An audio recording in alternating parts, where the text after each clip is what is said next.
short time ago, the U.S. military carried out massive precision strikes on the 3 key nuclear facilities in the Iranian regime. Our objective was the destruction of Iran's nuclear enrichment capacity and a stop to the nuclear threat posed by the world's #1 state sponsor of terror. Tonight, I can report to the world that the strikes were a spectacular military success. In particular, God, I want to just say, we love you, God, and we love our great military. Protect them. God bless the Middle East. God bless Israel, and God bless America. Thank you very much. This is nothing less than a miracle. I've been living in Israel for most of my life. All I've been hearing about for the last 40 years is the Iranian threat.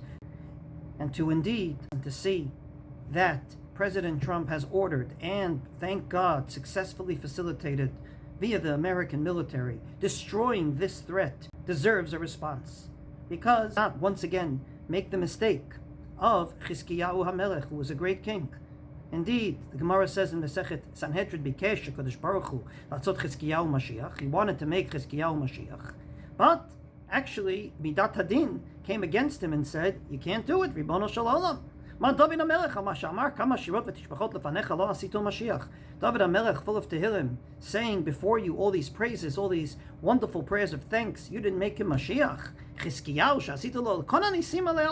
You saved him from Sancheiriv, who encircled the old city, and overnight God made them all die miraculously. And what did he do the next day? He did nothing. He went to shul, he put on his tefillin, he davened, he went home, he went about his business.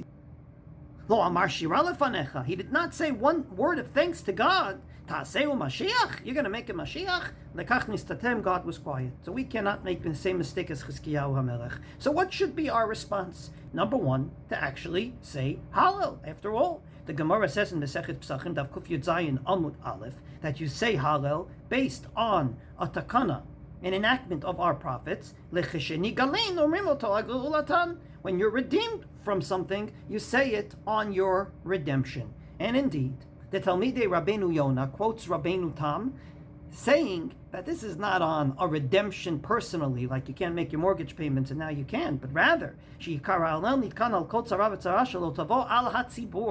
talking about a terrible distress, a terrible threat upon the entire congregation, or in our case, the entire national land of Israel and maybe every Jew in the world.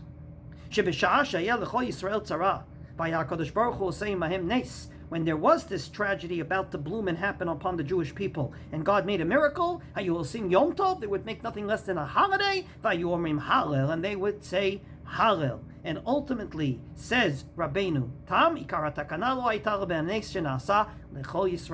this is for a miracle done to all the Jewish people. And from this perspective, you may say, well, I live in America, maybe it's nothing to do with me. The answer is no. When our sages say Kol Yisrael, they always mean the Jewish people in Israel. It's based on a Gemara in Masechet Horayot, Daf Gimel Amud Aleph. The Gemara there is talking about a very special korban brought if the Sanhedrin, the highest echelon of rabbis of Israel, actually gave a psak halacha, a halachic ruling, and they were wrong, and all the Jewish people followed it. So not every single Jew has to now bring a korban chatat, a sin offering, but rather only the Sanhedrin, namely this body of 71 rabbis, had to bring a special korban called par ha'alem davar shel tzibur. When does that happen? The Gemara says only when the majority of the Jewish people indeed followed them. V'hora'ah halach achar rov yoshvei Eretz Yisrael. It goes by the majority of the people living in Israel. And thus the Rambam, in his codification of this law, says, Asur rov anshe Eretz Yisrael al PM, if the majority of the Jewish people did like the Sanhedrin said, in error, but they followed the rabbis. Ultimately, this protocol has to be followed of bringing this par ha'alem davar shel sibur. Ve'ein mashkichin al yoshvei chutz al haaretz she'eino ein karui kahal ela b'nei Eretz Yisrael. So from this perspective, even if you think that the Iranian threat was only upon the Jews of Israel, according to this enactment of our prophets, based on what Rabbeinu Tam understands that it's something that's for all of Israel, and we defined all of Israel meaning the people living in the state of Israel, we have to say Hallel today. So why is it nobody said Hallel today? And I believe the answer is you only say Hallel when indeed things are totally perfect, at least for now. What do I mean? There's a Gemara that talks about if there's a fast day because there's a drought. And ultimately, in the middle of this fast day, it starts to rain. Thank God, God heard our prayers. What do? Within that Gemara, Rabbi Tarfon comes along and says, go home, make merry, break your fast. And at mincha time, they come back to shul, they said Hallel. So the Gemara later on in Maseches Tanis asks, why do you tell them to go home? Let's say Hallel, so they don't have to come back to shul later. No one likes to come to shul more than once a day. Abaye v'Rabba damar tarvayu. Abaye and Rava answered, "Lefi she'en omrim Hallel ela nefesh tzveya v'keres meleah." You only say Hallel when indeed your soul is complete and your stomach is full. In other words, you could not say Hallel if you're still fasting. From this perspective, we are far from yet having this war being over. There are still hostages in captivity in Gaza. Unfortunately, Iranian missiles will still be shot at Israel, and they were this morning. And therefore, from this perspective, we're not yet at a situation where we could say Hallel al nefesh sveya v'keres meleah. If I can quote a medrash, ultimately when the Jewish people were in the Sea of Reeds, Bikshu Malachim, the angels, Lomar Shira lifnei HaKadosh Baruch Hu ba'oto halayla. Shira, they wanted to say Hallel. God said no. Why? They're still in danger. They're still in the sea. Who knows what can happen? But, says the Medrash, when they finally got out of the sea, and then the angels wanted to say Shira, indeed God said, Yikadmu banai tchila, let's wait for them to say it first. Namely, the Jewish people said Az Yashir first. So from this perspective, even though there is great reason to say Hallel, we're not yet in a situation of nefesh sveya v'keres meleah. We're not at a Hallel stage yet. But what should we say? As I said at the beginning, in the name of the Gemara in Masechet Sanhedrin, we can't go about this and say nothing.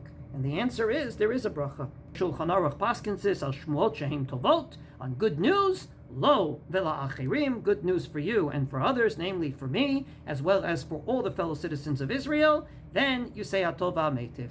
The Netziv Mivaloshin defines what good news means. Hainu betovat klal Yisrael, when it's good for all the Jewish people. Maybe for him personally, it doesn't make a difference, but it's good for all the Jewish people. And from this perspective, he says, Afilu shmua tova mieretz merchak, good news from a faraway land. Ve'efshar she'eno nogea lo klal, doesn't have anything specifically to do with him. Mikol makom mevarech atova ametiv, you still make this bracha. Why? Because of the example of rain. When it rains, says the Netziv, it's good for the farmer. But even the person shaleit le'ara that doesn't have land still makes the bracha. The b'chol makom utovat haklal, it's good for the entirety of the Jewish people.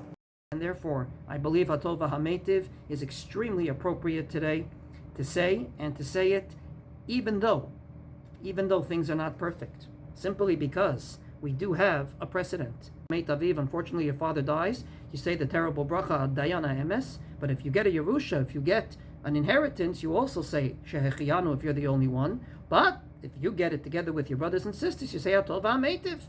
And indeed, the Rashba says explicitly that even though within the happiness there's also sadness because your father died. Or in the words of the Mishnah Brura,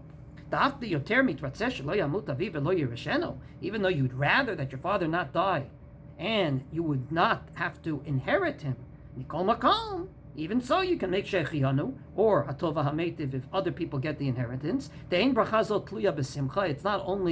It's not a bracha that's dependent upon total happiness. Or rather something that you tangibly get something from.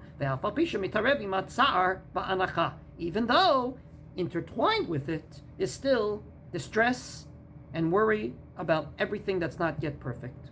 So Hallel we will not say, but Hatova HaMeitiv we should say, and I advise to add Mizmor Letoda, namely a very small chapter in Tehillim, chapter number 100, which I believe is very appropriate thanking God for this beautiful miracle of eradicating this nuclear threat that has been upon the Jewish people for decades. Be'ezrat Hashem, ken yovdu kol oivecha Yisrael, and we should see only simcha la'artzecha, joy for our land, sason le'irecha, absolute happiness for our city of Jerusalem, and in Mirza Hashem it should lead to the full geula of tzmichat keren לדוד. מזמור לתודה, הריעו לאדוני כל הארץ, עבדו את אדוני בשמחה, ברוך אתה אדוני אלוהינו מלך העולם הטוב והמיטיב.